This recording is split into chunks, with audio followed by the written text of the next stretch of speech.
আল্লাহু আকবার।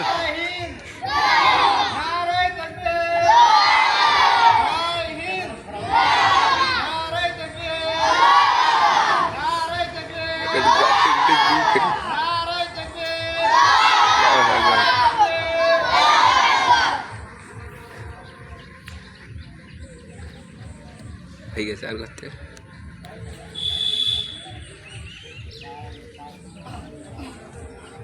মুক্তিটা যখন মাত্র ওটা আলাদা চলতে হবে।